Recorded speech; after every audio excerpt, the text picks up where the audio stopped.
Top 10 Tips for 2015 Canadian Tax Return, Part 2 Feet. Medical expenses.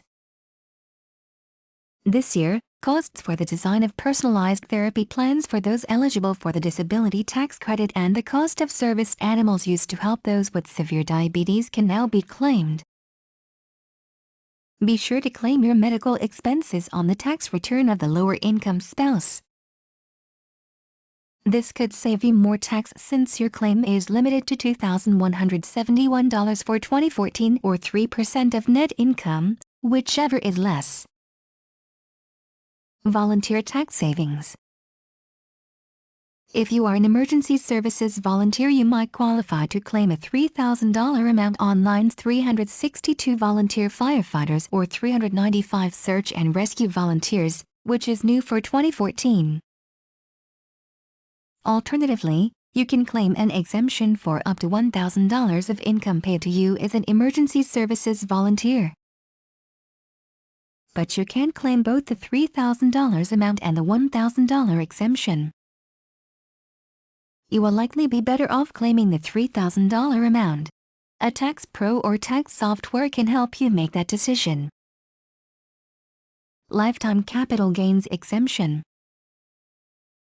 If you happen to own qualified small business corporation shares or qualified farm and fishing property, you may be able to shelter from tax up to $800,000 in capital gains on the sale of those assets. The rules were simplified this year to accommodate those who do a combination of farming and fishing. Check out Canada Revenue Agency CRA Guide T4037, Capital Gains, or speak to a tax professional for more information. GST or HST credit. If you're entitled to the GST or HST credit paid based on family net income, it used to be that you had to apply for the credit on your tax return. No longer. When you file your tax return, Canada Revenue Agency CRA will now determine your eligibility and will tell you if you are entitled to the credit. Automobile expenses.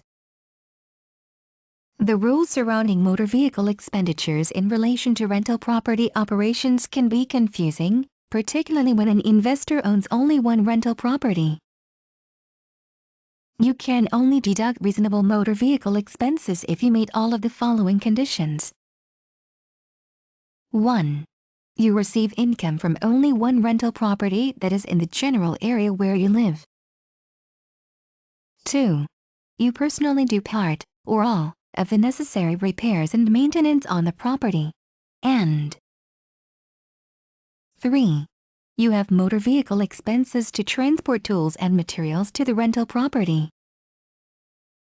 The Canada Revenue Agency specifically states that you cannot deduct motor vehicle expenses you incur to collect rents. The Canada Revenue Agency considers these to be personal expenditures. Note that the rules differ if you own more than one property. Mortgage payments of rental and investment properties. A frequently misunderstood deduction is mortgage interest. It is only the interest portion of your mortgage payment that is deductible. The principal portion of your mortgage payment, while a major factor in the cash flow of your investment, is a repayment of debt, and thus not a deduction from taxable income. The Canada Revenue Agency CRA Voluntary Disclosures Program allows taxpayers to fess up about something on their current or past tax returns that may not pass the smell test. Doing this can prevent additional penalties from being assessed. But for the disclosure to be accepted, you must contact the Canada Revenue Agency CRA before it contacts you. Repairs and maintenance of rental properties. Repairs and maintenance are a very tricky area from a tax perspective. Generally speaking, when you make small repairs or routine maintenance to your rental property, you are incurring a current expense and can immediately take this as a deduction against your rental income. Renovation versus repair expenses. The situation becomes more complicated when you are making larger expenditures. For example, If you were to tear out an old, outdated but functional washroom in your rental property and replace it with a brand new modern one, you are probably making a lasting improvement to your investment rather than a simple repair to a broken component. In this case, you would not be permitted to deduct the expenditure. Instead, you would capitalize the renovation and depreciate it over an extended period of time.